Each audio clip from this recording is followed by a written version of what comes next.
So, if you're a homeowner or even a renter in the UK, your property has an official report card for its energy efficiency. You probably know it as the Energy Performance Certificate, or EPC. Well, that report card is about to get a major update, and it's going to affect millions of us. It really all boils down to one simple but pretty urgent question. Is your home actually ready for 2030? Because the changes coming down the line, well, they're not just a fresh coat of paint. We're talking about a fundamental shift in how we measure and how we value the energy performance of our homes. So, just as a quick refresher, what is an EPC? You've probably seen it. It's that colorful chart that grades a home from A, which is super efficient, all the way down to G, which is not so great. It's a legal must-have for pretty much any property being sold or rented, and it gives you a snapshot of your potential running costs and your home's impact on the environment.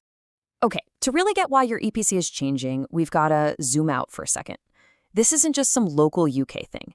It's all part of a much bigger, continent-wide plan to tackle climate change. And guess what's right at the heart of it? Yep, our homes. And when you do zoom out, wow, the picture becomes really clear. Right across Europe, our buildings, our homes, our offices, the whole lot are responsible for a massive 36% of all energy-related emissions. That's a huge slice of the pie, which makes our building stock a top priority for decarbonization. The main engine driving all of this is the EU's Energy Performance of Buildings Directive, or the EPBD for short. This thing is a beast of a strategy, but it has one crystal clear long-term ambition: to completely transform Europe's entire building stock so it produces zero emissions by the year 2050. And listen, this isn't just some far-off dream. There's a concrete roadmap with some pretty serious deadlines. Check this out. First up, by January 2028, all new public buildings have to be zero emission. Then, just 2 years after that, by January 2030, it applies to all new buildings, full stop. The end game, of course, is 2050, when the whole building stock is meant to be net zero. So you might be thinking, what about the UK? Well, even though it's no longer bound by the EPBD, it's definitely marching to a very similar beat. The government here is chasing similar goals to make our housing more energy efficient, which brings us neatly to the new rules that are about to land on our doorstep. All right, so let's bring it back home. How does all that big picture policy actually translate to specific new rules for the UK? This is where it really starts to hit home, especially if you happen to be a landlord. So here's the absolute headline news. The new minimum target for all privately rented properties is jumping from an E all the way up to a C. And let me tell you, that is a huge leap that's going to mean upgrades for a massive number of homes. And there is a hard deadline for this, October 1st, 2030. Now, this isn't just for new tenancies. Nope, this applies to all rented homes, whether you've got new tenants moving in or you have people who've lived there for years. Everyone has to be compliant by that date. Now, there is a bit of a safety net here for landlords. It's a spending cap. Basically, you're not expected to spend more than £10,000 to get a property up to that C rating.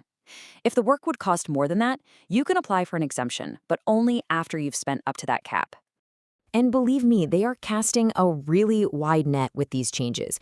This isn't just for your standard rentals anymore. The new rules are expanding to cover everything: houses in multiple occupation, short-term lets, holiday homes, and even listed and heritage buildings, which, used to get a pass on this stuff.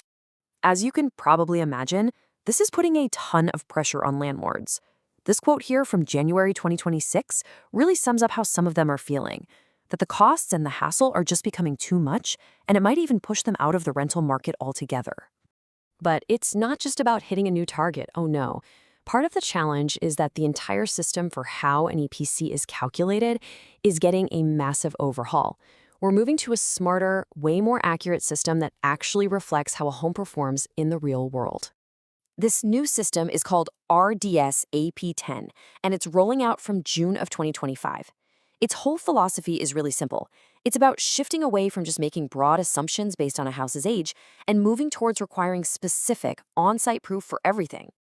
And this table just lays it out perfectly. Look at the difference. In the old days, an assessor might just guess the air leakage based on when the home was built. Now they can input the actual result from an air pressure test. Instead of just assuming window sizes, every single one has to be measured. And the new system is built to fully recognize modern tech, like solar panels and heat pumps. It's really moving from a rough estimate to a proper diagnostic tool. And the certificate you get at the end? Totally different. Instead of just one single headline rating based on cost, the new EPC will have 4 separate ones.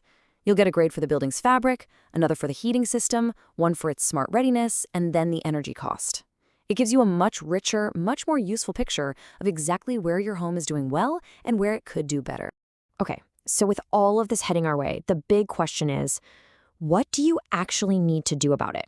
Whether you're a landlord or just a homeowner, let's break down the practical steps you should be thinking about and the help that's out there. The good news is there is help available, and a big one is the Warm Homes Grant. It's aimed at low-income households in England in properties that are rated D to G. Now, this grant can provide some serious funding. We're talking up to £30,000 in some cases for those big upgrades like insulation, solar panels, and heat pumps. It's all managed through your local council. And for landlords, this is crucial. It can offer full funding for your first property and 50% for any others you own. So let's break this down into a really simple 4-step action plan to get you going. Step 1, dig out your current EPC, find out what its rating is, and importantly, when it expires. Step 2, think about getting a new survey done using that new RDCEP 10 method to get the most accurate picture. Step 3, look into your funding options. See if you're eligible for something like the Warm Homes Grant. And finally, step 4, use all that amazing detail from your new, smarter EPC to plan the most effective upgrades for your home. This all leaves us with a final thought to chew on. We know our homes need to be warmer, cheaper to run, and ready for a net zero world. So are these upgrades just another cost, another bill to pay, or are they actually a necessary investment in the long-term value, comfort, and future-proofing of our properties?